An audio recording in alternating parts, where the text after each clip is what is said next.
Hey guys, what is up? It's Dusty here and welcome back to another episode of the Daily Crypto News. And today we have a juicy update on Ripple XRP and a lot more. So first, in regards to the Ripple v SEC lawsuit, take a look at this. The Ripple defendants have filed a letter proposing narrowly tailored redactions to a limited number of exhibits to the briefs filed by the parties in opposition to the motions to exclude expert testimony.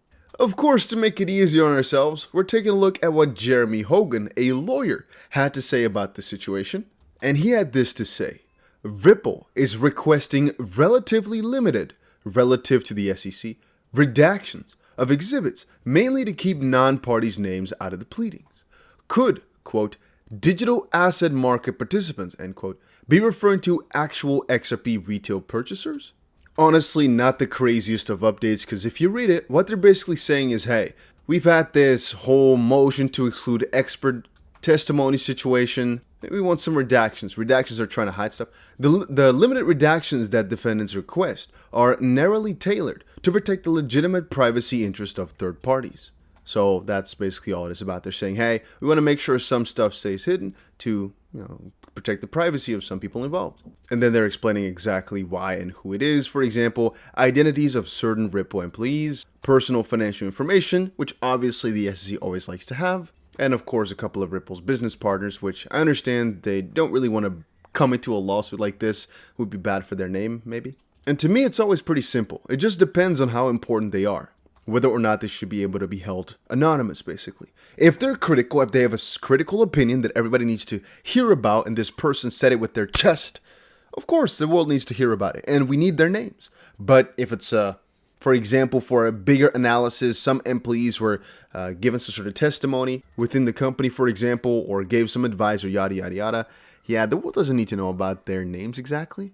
Then again, the SEC also did not oppose to the previous request to just hide a couple of the Ripple employee names, and so I honestly think this is just going to be an easy one, but we'll see what the SEC reacts this time. Of course, guys, I cover this lawsuit almost every single day, mostly because I think it's unfair, and I've said that a dozen of times. I think that a lot of people bought XRP without knowing about Ripple, like you can read right here. For example, there's an altcoin Maxi who says, I can confirm that I never even heard of Ripple or Brad Garlinghouse when I first actually bought XRP, first time in April of 2021. I live in Europe and I only bought it because it sounded cool.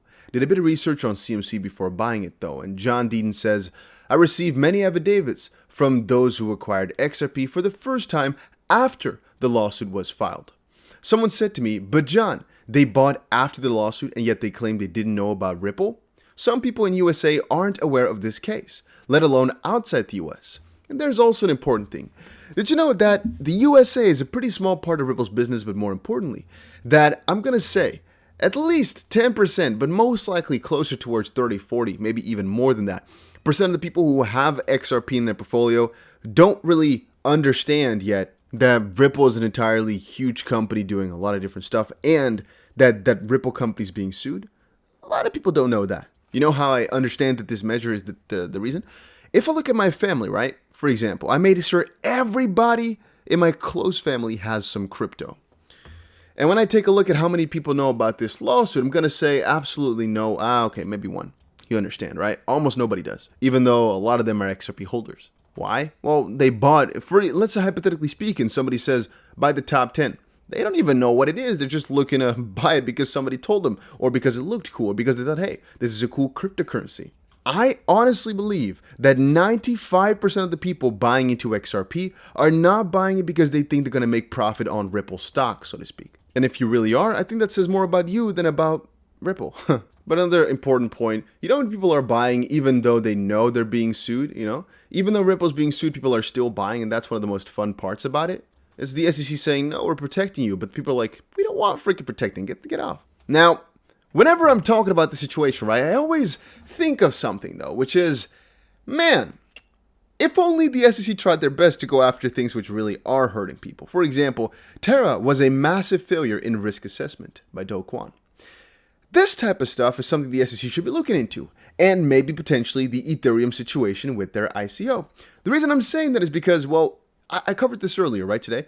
The SEC hints at path for digital assets to morph into non-securities. They're looking into it, which mostly revolves around the fact that a crypto that had an ICO in the past can still actually be a non-security eventually if they go through the right processes, which they're not publicizing yet what that might be. Yet when I take a look, for example, so Ripple is like, no, they're doing such a wrong thing, go after them.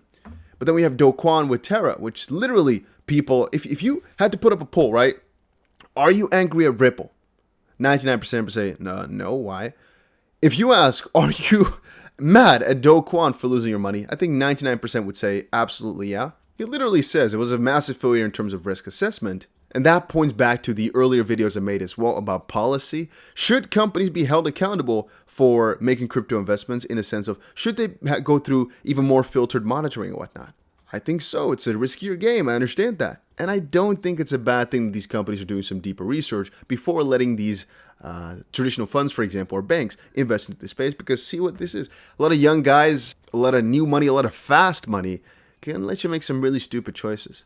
But the more important point, did it do something wrong from an SEC perspective? Well, I'm going to say it's worth a investigation by the SEC. You know, they're probably already doing that, but the fact that they're not going after them just quite yet most likely means they can't find something on them. Otherwise, they most likely would have done it already rather a long time ago. But you got to understand that what happened with the whole Terra situation was such a death spiral that I really wonder why the SEC hasn't let go of some really elaborate, for example, explanation as to what you should and shouldn't invest into in terms of risk or scam and whatnot. Wouldn't it by definition be the best thing that they could do? Just say, hey, we've got the Luna situation. Hopefully you learned from this because this and that is allowed. This and that is not allowed. Be careful with this. Don't do this. Don't do that. And watch for this. But no, they're being extremely quiet. And again, they're going for more and more lawsuits. There's most likely another dozen lawsuits on the way right now. And they're potentially changing some policy internally, but nobody understands exactly what, why, or how. Just for reference here how good Ripple's doing, let's watch this little clip for just a second. We extend these services now to more and more corridors, typically corridors, exotic corridors with lots of challenges, like Philippines, very soon with Brazil. So there is a big agenda and roadmap on that. So this is changing the Nostro-Vostro relationship.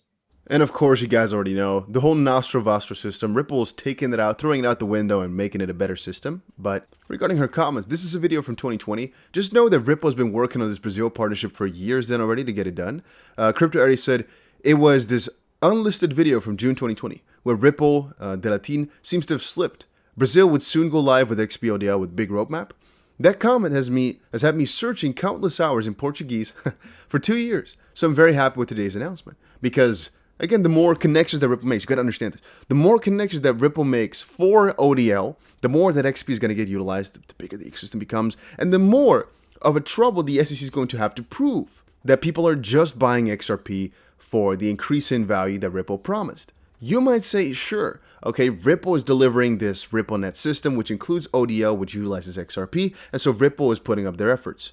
But I think it goes a step further in the sense that if all these major banks, this bank here, the Brazil bank, right, is being approved by the freaking Central Bank of Brazil. If all these countries are starting to say, hey, this technology that you guys have is amazing, we approve of this, we want to utilize this, what judge is going to look at that and think, no, this is really, really wrong. This XRP asset, this bridging currency that is used to travel, or how do you say it, transport value, which a lot of these central banks and whatnot think this is good, this is viable, this is a good thing.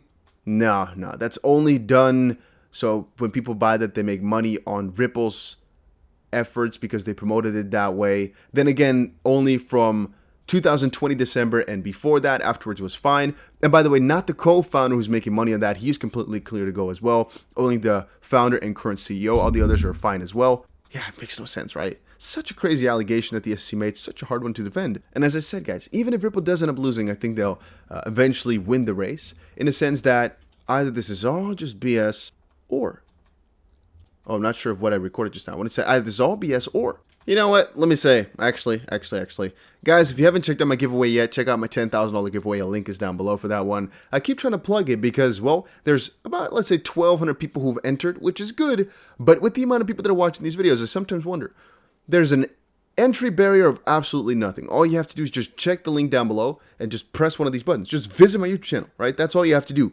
Just visit the button. It's One click. I wonder why not more people sign up, because there's a pretty good chance to win if you think about it. As of this point, it's a 1 in 1,200 chance to win $500.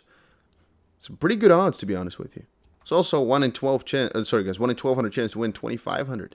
I don't understand people sometimes, but hey, it is what it is. Check it out.